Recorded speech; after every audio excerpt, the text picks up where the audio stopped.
Good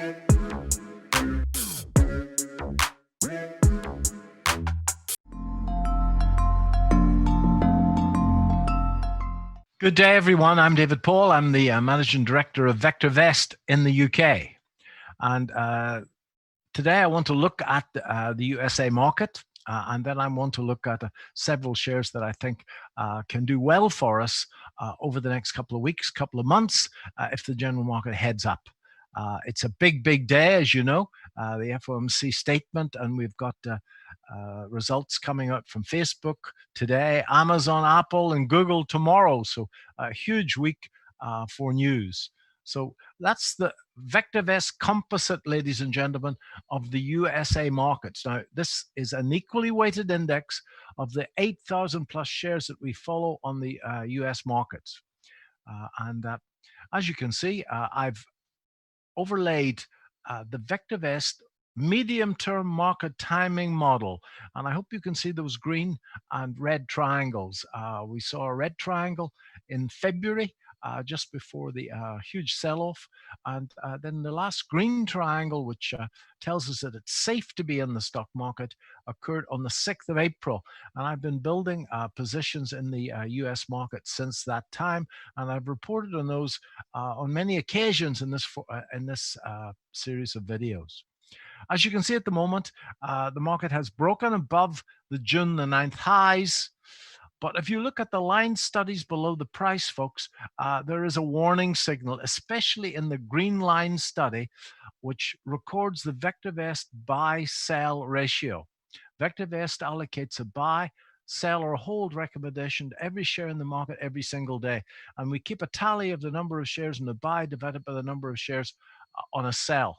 And as you can see, the price is pushing up, but the buy-sell ratio, in fact, can't keep up with it, showing a 2-month divergence. Now, the trend is up, and that trend can keep going for a very, very long time. Nevertheless, the buy-sell ratio is the canary in the coal mine. It actually gives a leading indicator of change. So if I were to see the American market print a sell signal, that sell signal, certainly in my trading, I would be taking exceptionally seriously indeed. What will I be doing? Well, I won't be buying any more stocks. 2, I'll be watching the stocks that I've got exceptionally carefully and bringing stops closer to the market. And thirdly, I'm going to get rid of laggards that haven't done that well for me in the run-up. So AMD, I've spoken about several times here. It gave me a long chase before it broke. As you know, it probably broke last week, but very importantly, it broke on really, really big volume. It reported results last night. That was Tuesday 28th after the market closed. Those results were exceptionally good. I would expect it to open up today. As you can see, it broke and it gapped on big volume, and we've had a couple of little pullbacks on falling volume, always a good sign. So AMD, more legs in it. Ollies is a new acquisition of mine. I've done well in it over the last while, but it broke. And as you can see, it broke up on really, really good volume. It's now going sideways and falling volume. If the general market goes, then I would expect Ollies to go with it. Sprouts Farmers Market, another new holding, broken up again on big volume, going sideways on reasonable volume. I expect that to move. Square, I've got a position in Square, but I'll add to that position if it breaks out of that little triangle on good volume. And I think it'll take good news from the big IT companies to make that happen.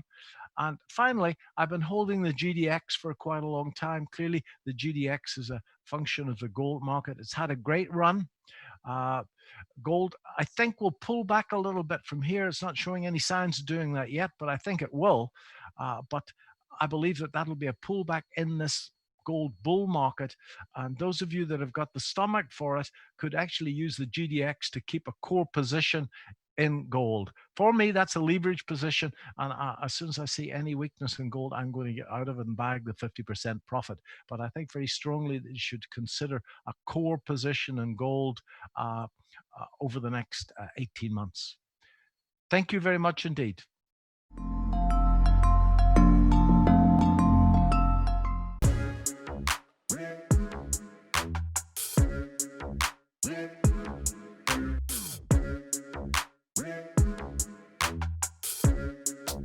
Red